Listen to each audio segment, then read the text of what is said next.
Can't believe I'm finally doing this. Hello all the crazy people out there, my name is Dragonite, and welcome to officially my favorite game of all time. This will be the Elder Scrolls V Skyrim. I have been wanting to do a proper Let's Play of this for basically forever at this point. I actually did briefly attempt to do a Let's Play of this game back in like 2015. It didn't last very long. I don't really think it came out especially well, even on the standards of what I was doing in 2015. So we're just going to go and start up a new game here, play it from a fresh start, and hopefully this is going to go a lot better than it did that one time 10 years ago. So, this is the special edition of Skyrim. This is specifically the Anniversary Edition. I bought the Anniversary Edition all of about 10 minutes ago. The reason that I've never played it before until now is that I do want to... I played like a total of about 1,000 hours between the original game and the special edition, and I want to, in this Let's Play, try to recapture the feeling of finding stuff for the first time. I know this game pretty well. I'm not going to pretend to know every last detail of this game because it's an unbelievably huge amount of content in even the base game. But I do want to feel like I'm discovering stuff from the first time, and for the most part, the only real way remaining for me to do that will be to play with mods. I don't have any other mods installed, not because I'm opposed to doing so, but I do, basically, I was lazy. This is a relatively new install on a relatively new computer, and I haven't gone and set that up, so I'm just going to be playing with the base game, the Anniversary Edition content, and that's pretty much it. What else is there? I do intend this to be maybe not 100%, but pretty close to 100%. I'm going to go through the main story. Obviously, I'm going to go through all the major quest lines, all the original DLC. I'm going to go through the major side quest lines. Any other side quests that I feel like. I can't promise that I have a checklist of like every single quest in the game, and they're all going to be checked off by the time I'm done here, but I'm going to go for pretty much as long as it feels interesting, which is probably going to be, you know, most of the game. And after that, if I still feel like playing Skyrim, I might actually go for some of the other mods, some of the other like story mods and stuff, and play those too, but we'll see. I try not to predict that far into the future because usually when I do, things fall apart pretty quickly. Anyway, any other ground rules I would like to establish? I don't think there are. Let me just go and click New Game. And now let's have at the famous / infamous Skyrim opening.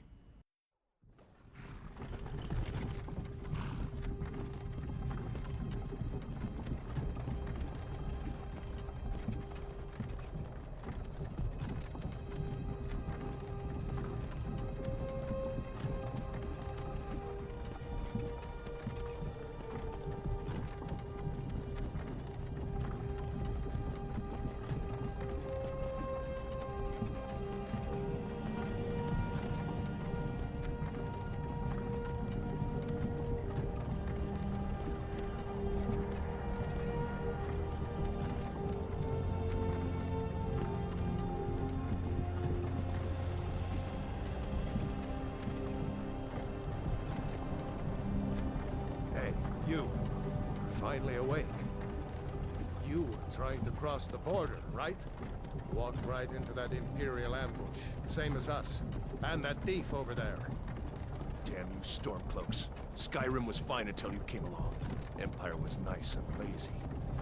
If they hadn't been looking for you, could have stolen that horse and been halfway to Hammerfell. You there, you and me, we shouldn't be here. It's these Stormcloaks the Empire wants. We're all brothers and sisters in binds now, thief. Shut up back there. What's wrong with him, huh? Watch your tongue. You're speaking to Ulfric Stormcloak, the true High King. Ulfric? The Jarl of Windhelm? You're the leader of the rebellion. But if they captured you... Oh gods, where are they taking us?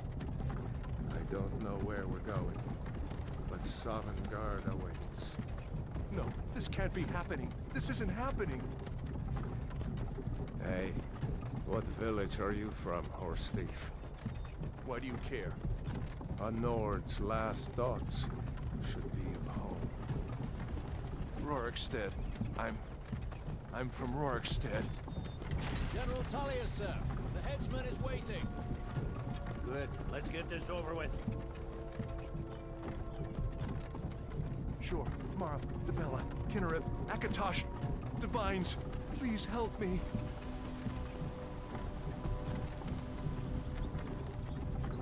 look at him.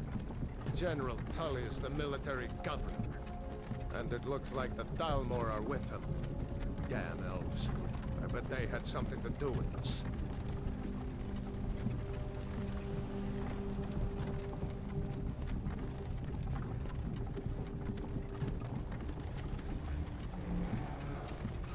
This is Helgen. I used to be sweet on a girl from here.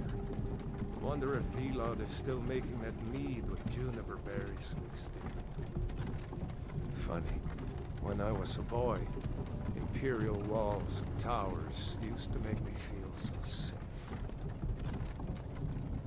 Who are they, Dad? Where are they going? We need to go inside, little girl. Why? I want to watch the soldiers. Inside the house. Now. Yes, Papa. Get these prisoners out of the carts. Move it! Why are we stopping? Why do you think? End of the line.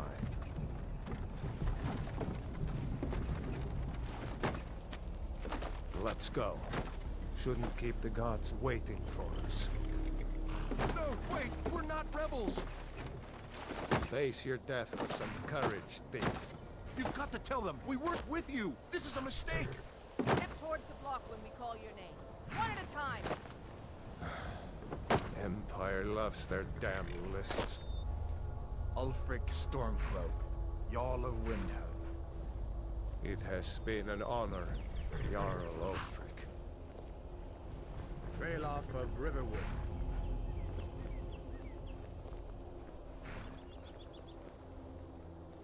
Lokir of Rorikstead.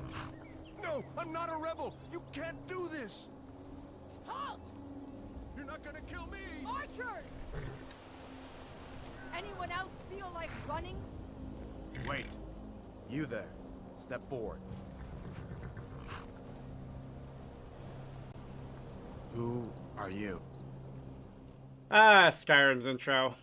Right down to the NPCs having a bit of a moment during that scripted introduction right there. So this is our character creator. We are about to be executed. I suppose to some the fact that we are facing a character creator might indicate that we are not in fact about to be executed. How do I want to do this? I think I'm going to play as an Argonian.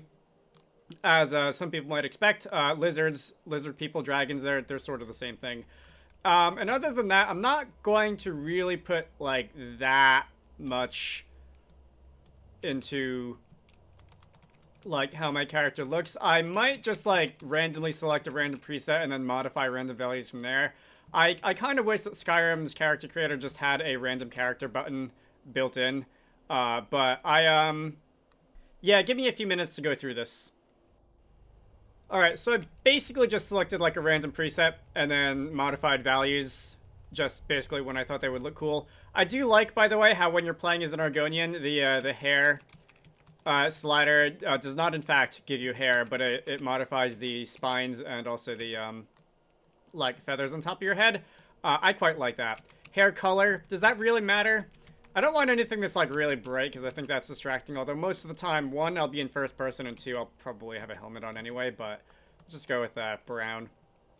And I think when I'm done, I can say hit the R key and name my character. I am playing with mouse and keyboard. I am not playing with a gamepad. I wish I was, but my gamepad is acting funny, and I haven't gotten around to replacing it yet. And the game still doesn't know exactly what to do with these NPCs. Forget the list. She goes to the block. By your orders, Captain. I'm sorry.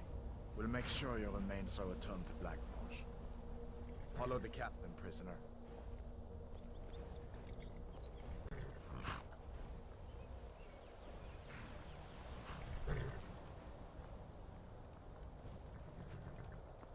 Ulfric Stormcloak. Some here in Helgen call you a hero, but a hero doesn't use a power like the voice to murder his king and usurp his throne. You started this war, plunged Skyrim into chaos, and now the Empire is going to put you down and restore the peace. What was that? It's nothing. Carry on. Yes, General Tullius. Give them their last rites. As we commend your souls to Aetherius, blessings of the eight divines upon For the love of Talos, shut up and let's get this over. Learn our... As you wish. Come on! I haven't got all morning.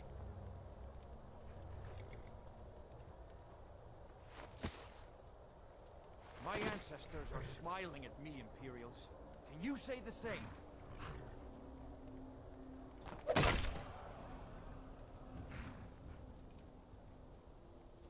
You Imperial bastards! Justice! Death to the Stormcloaks! As fearless in death as he was in life. Next, the lizard! Here it is again. Did you hear that? I said, next prisoner! To the block, prisoner. Nice and easy.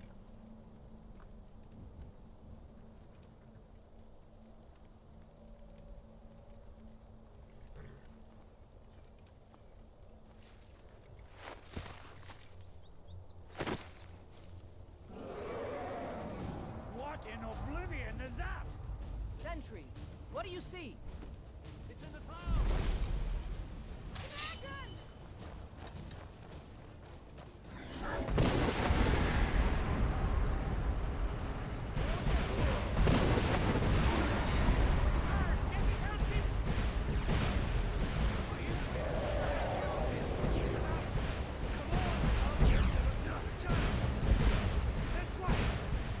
Alright, we finally have control. What are we? 10, 15 minutes into the into the video, so we can stand around outside getting rained on, and by rain I mean meteors, or we can go inside, where it's somewhat safer. What is that thing? The legends be true? Legends don't burn down villages. That is one of the more memorable quotes in this game, isn't it? The move, now! Up through the tower. Let's go! Alright, so welcome to the tutorial, I suppose. These guys... Second out there was the dragon. They both be dead. Alright, I was gonna say they don't have much to say, but I guess that guy does have some things to say. Up the tower. What are you waiting for? Up the stairs, now! Alright, that's unfortunate. So... Alright, you guys all good down there? Well, he got back on his feet. On the other side. Jump through the roof and keep going. Alright, let's do that. This is, after all, the tutorial, so we're just gonna learn how to run and jump for the time being. Let's see. Yeah, this does appear to be an inn, doesn't it? There's a bunch of beds and a bunch of destroyed stuff. I'm sure that this was a lovely establishment at some point in time. Let's go outside.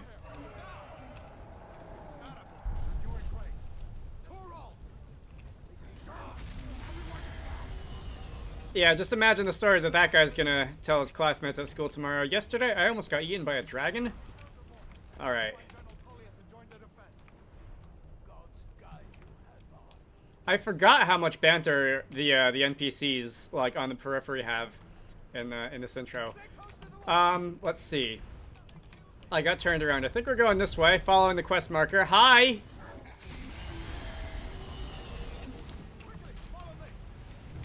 So I suppose this will be a good time to mention that it is possible to die in the intro here. It's just rather hard. You have to kind of stand in exactly the wrong place, or I guess exactly the right place, depending on how you're looking at things. The fire that the dragon is gonna like breathe down on the soldiers and stuff, that will damage you, but you do kind of have to be standing like right in front of it in order for it to damage you. That was rude.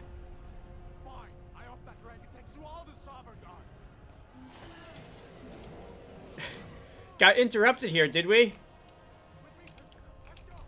So, in case you didn't get that, because we were busy being knocked down by the dragon who was yelling at us, these guys are sort of pseudo-rivals. So one is Imperial, one is Stormcloak, and you can choose which you want to follow. There is some implied history between the two, as if they like know each other. They are, I believe, from the same town. This is the sort of like I don't want to call it like a fake choice that you can make, but it's not really going to make much of a difference. There will be minor differences to the sequence of the rest of the introduction based on who you decide to follow. Rayloff or Hadvar. I'm gonna go and follow the Imperials here, and I'll discuss that more as we make it through the game. But Bring us of the end times. We should keep moving. Come here. Let me see if I can get those bindings off. There you go. Take a look around. There should be plenty of gear to choose from. I'm going to see if I can find something for these burns. alright, so we can now run around. Well, we can also now use our hands. In one of these chests. Look around. Punch things. Got anything else to say, Hadvar? See if one of these chests. Alright, it doesn't look like it. So there is going to be a lot of, by the way, me talking over NPCs, not realizing that they have more to say. Because the NPCs in this game do have quite a lot to say. Alright, so our hands were tied in the introduction up until now. Although, you might have noticed during that little scene outside when we got knocked over and went into third person for a few seconds, our hands were actually not tied. And don't think about it too hard, alright? Anyway, let's see. We can also now go into third person. I know that a lot of people do seem to like playing this game in third person. There's probably something to be said for, like, when you're recording your screen or streaming this game. That if you're in third person, like, the audience is a little bit less likely to be, like, motion sick. But I'm going to probably be playing most of this game in first person just because that's what I'm used to. Let's see. So if we look in this chest, there's Imperial Light Armor, an Iron Sword, some Imperial Light Boots, and a Helgen Keep Key. Keep Key is a fun word to say. If I go into my inventory, I can go and equip that. I can equip the sword, put the armor and boots on, and we now actually have, like, armor to speak of. You can run around. You can steal the sword if you'd like. You can go and dual wield your swords if you're into that sort of thing. Alright, so apparently, there we go. Yeah, you can dual wield your swords if you'd like. We can go running around picking up some of the other things off the ground. So, for example, wine, another sword. Wine is a stamina potion, effectively, in this game. Anything in here? Imperial Light Helmet. Alright, let's go put on the light helmet. And do we have shoes? Are there shoes that we can find somewhere? Complete the set? Doesn't look like it. There's some money on the table. I'm not really interested in that. Let's just put on our light helmet. Let's see. Combat. So as for how I'm going to attempt to play this game, I want to be a wizard. At least I want to be a wizard to start out. Can cast some lovely fire spells. I feel like magic in this game has long fascinated me, partially just because it's magic, it's inherently cool, and also because, at least on the surface, it's the, like, least powerful way of going about the game. But I do think magic also has probably the most ways that you can buff your damage output. Well, maybe that's not true compared to, like, stealth, because stealth is definitely on the overpowered side in this game. Maybe we can reason with them. Alright, let's see about reasoning with them. You guys ready to be reasoned with? Nope, that does not look like a reasonable battle axe right there. Anyway, I do think that there are quite a few ways that you can buff your magical damage output, which I'm interested in trying. Yes, thank you for the warning that my stats are low game. Because I think that it can be fun. I don't want to, like, totally go through min-maxing this game and min-maxing every single possible decision, because I want to basically not stress about it too much. But whenever I have the opportunity to, like, toss a, like, destruction magic buffing enchantment or something on one of my pieces of equipment, I will do that. Anyway, speaking of min-maxing, the other thing I will not be doing is I'm not going to go picking up every single item that I find. Partially just because, like, it probably won't be tremendously, like, tactful to go around, like, stripping everybody naked and displaying a bunch of naked bodies on a YouTube video, when I can, you know, choose not to do that. But also because I really actually don't want to be in a constant state of inventory management and figuring out what, like, I can take with me, what I should get rid of, what I want to sell, that kind of thing. There will probably be a little bit of that. It's a really good thing that I didn't take another two steps forward there, didn't I? We need to get out of Helgen now. These Imperials have potions in here. We're going to need them.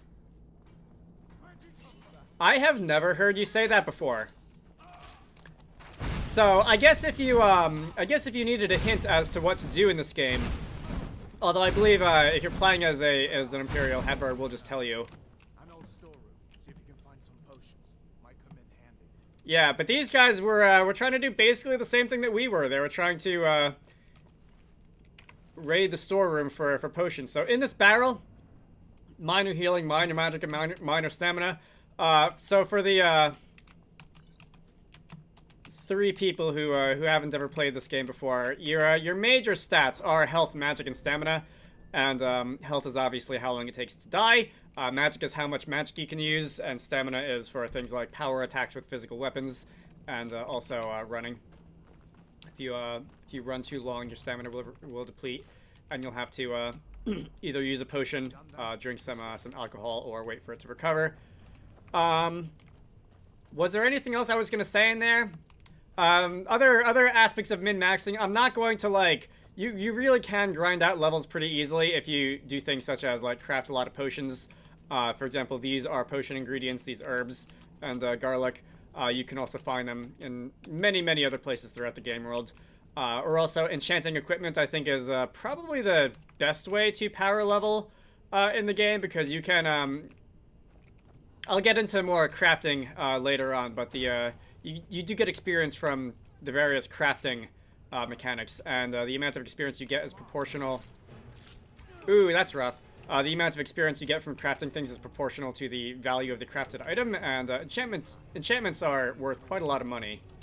How I've been entertaining their comrades. Don't you even know what's going on? A dragon is attacking Helgen. A dragon. Please, don't make up nonsense. Although, come to think of it, I did hear some odd noises coming from over there. Come with us. We need to get out of here. You have no authority over me, boy. Didn't you hear me? I said the keep is under attack. Forget the old man. I'll come with you. Wait a second. Looks like there's something in this cage. Don't bother with that. Lost the key ages ago. Poor fellow screamed for weeks. See if you can get it open with some picks. We'll need everything we can get. Sure. Take all my things, please. Well, if that's an invitation, don't mind if I do.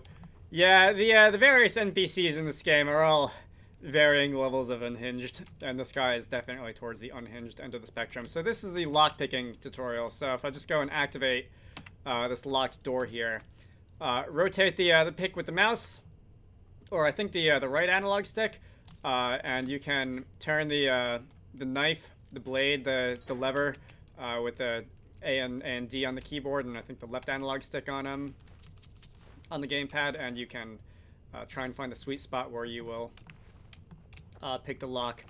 There are different levels of difficulty of locks that you can pick. These are all quite easy. There are some where you really have to get the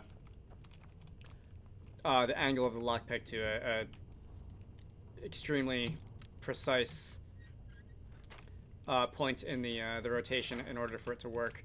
But that's lockpicking. You get experience from that. You get experience from a lot of things in this game, although I don't think actually quite as much as in previous games such as Oblivion, where you would gain like agility experience just by running and jumping, which was always a little bit silly. Anyway. Oh, is there now? Are you coming or not? Alright, well, who cares about him? So there's a couple other locked doors here if you want to practice or just gain some lockpicking experience. I guess it wouldn't be a bad idea for me to, yeah, if you screw it up too badly, your lockpicks will break. And, lockpicks are a finite resource. I suppose this wouldn't be a bad time for me to talk about, like, racial abilities and stuff. They're not... Mine aren't coming in now, but every race in the game, Nords, Argonians, Cats, people, the various elves, they all have different inherent abilities and also, like, things that they can do. And I quite like the Argonians. Part of the reason that I'm playing as one is because, one, I have the ability to breathe underwater, which I think is quite useful, and while you don't really need to do that often in this game, once in a while you will find a body of water and you'll find, like, a treasure chest or something sunk down at the bottom, and it's nice to be able to, like, go down and get it without having to worry about oxygen. And, also, and if I go into my magic menu and look at active effects, we can see that I also have a 50% resistance to disease, and disease is just like a vaguely annoying mechanic in the game where they're basically debuffs. They'll do things like reduce your total stamina or reduce your like your attack power, that kind of thing. Dead bodies, skeletons. Just gonna grab that bone meal because why not? Anyway, off the top of my head, Nords have some resistance to ice damage. And a couple of the other races have resistances to other types of magic as well. I think Dark Elves are resistant to fire, which makes sense if you're familiar with the Elder Scrolls lore. And that can be a useful thing to have around. Just general resistance to certain types of magic. And there's also some things, some more miscellaneous things like Khajiit, the cat people. Alright, so we got some more combat up here. Khajiit have the ability to see better at night, and otherwise in dark places than most other races in the game do, which I think is quite useful. Let's see. So that did not quite work out the way I intended it to. So that was oil that was sitting on the ground. I was hoping that you were standing close enough to it that when I set it on fire with a fire spell, you in turn would take a lot of fire damage, but it didn't quite work out that way. Let's see. You'll notice, by the way, that as I use my fire spells, I am sort of like pulsing my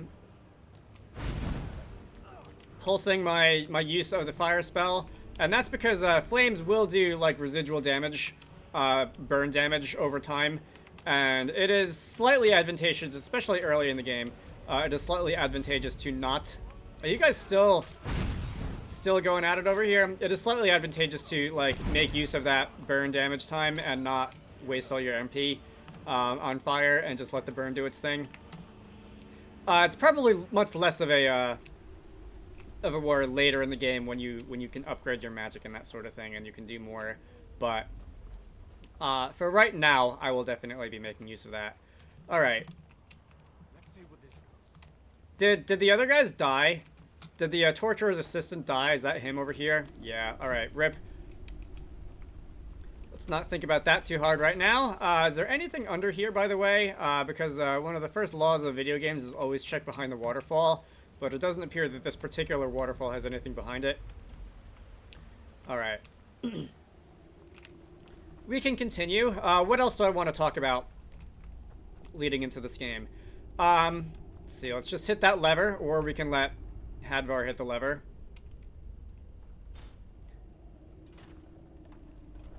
I actually never noticed that you have like a dedicated lever opening animation when you do that. You coming?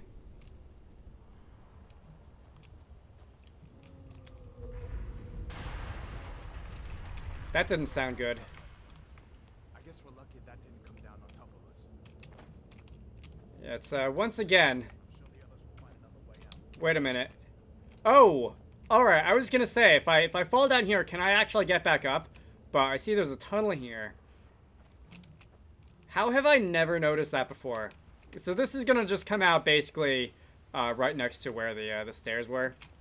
How have I never noticed that before? So I played like 1,000 hours of this game between the base game, the original, and the special edition, which I'm playing now. I've never thought to see like what's down there and how you can get back out if you jump down there before. All right. And that, I suppose that is another thing to talk about, is that one of the things that I want to do in this Let's Play is, despite having played like 1,000 hours of this game, because I am going to be going about it in a certain way, you know, narrating everything that I do and that kind of thing. I guess we'd better try this way. Alright, if you say so. So because I'm going to be going about playing this game in a certain way and narrating everything that I do and deliberately turning over rocks and stuff, I know that I'm going to find plenty of things in this game that I've never seen before. I've already done that like once or twice with things like that cave and that hidden passage rather, and that lever opening animation of Hadvar's. And I look forward to seeing much more of that. What next? Giant snakes. Admittedly, that would be pretty cool, Hadvar. I look forward to discovering new things that I've never seen before. So these are spider egg sacs. By the way, should I put like an arachnophobia content warning on the beginning of the video? I don't have a problem with spiders. I know some people who do. I have one friend who, like, did not get past this part of Skyrim's intro because she was not having anything to do with spiders. I think she eventually found a mod that disables them. But I have a vague feeling that I should maybe put a an arachnophobia warning on the beginning of the video. But yeah, we'll see how many other things that I discover for the first time as I play this game. And there is actually going to be some definite things that I know I will discover for the first time. For example, the Anniversary Edition content. What's this? I'd rather not tangle with her right now. You might be able to sneak by. Just take it nice and slow, and watch where you step. Or if you're feeling lucky, you can take this bow. Might take her by surprise. Go ahead. I'll follow your lead and watch your back. Alright, the stealth archer tutorial. So if I were to go into my equipment and go and equip the longbow, if I go into crouch into stealth mode, I can take aim at you when the icon is closed. Doink. Excuse you, Hadvar, that was a perfect sneak attack. So I forget if I said this earlier. I'm going to try and not lean on, like, stealth archer shenanigans and stuff. I probably will once in a while, just basically when I feel like it. But my problem with stealth archery in Skyrim is that it just takes too long to wait for the eye to close, and I don't have the patience for that. Let's see. That bear did not put up too much of a fight. That is a fairly low bear. Most bears in this game are going to be slightly higher level than that, and they will be a little bit more difficult to take down. You. Oh, you're not even gonna congratulate me on that or anything like that? Probably, I don't know. Maybe I'll, like, set a rule of, like, once per dungeon or something. I'll give myself a stealth archer opportunity just to see if I can, but I definitely don't want to, like, slow down the pacing of these videos just by doing a lot of sneaking around and waiting for the stealth icon to close. Anyway, let's head out of the cave. This is the end of the tutorial. And I don't know if this is the most opportune time for this survival mode pop-up to pop up, but I am not going to be enabling survival mode.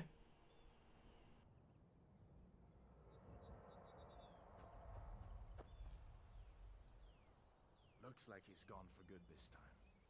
But I don't think we should stick around to see if he comes back. The closest town from here is Riverwood. My uncle's the blacksmith there. I'm sure he'd help you out. It's probably best if we split up. Good luck. I wouldn't have made it without your help today. Alright. So that is the end of the tutorial. I think I'm going to end this off here. My name is Dragonite. This has been The Elder Scrolls V Skyrim. Next time, we're into the wide open world, and we're going to be basically following the dotted line until the end of the main story.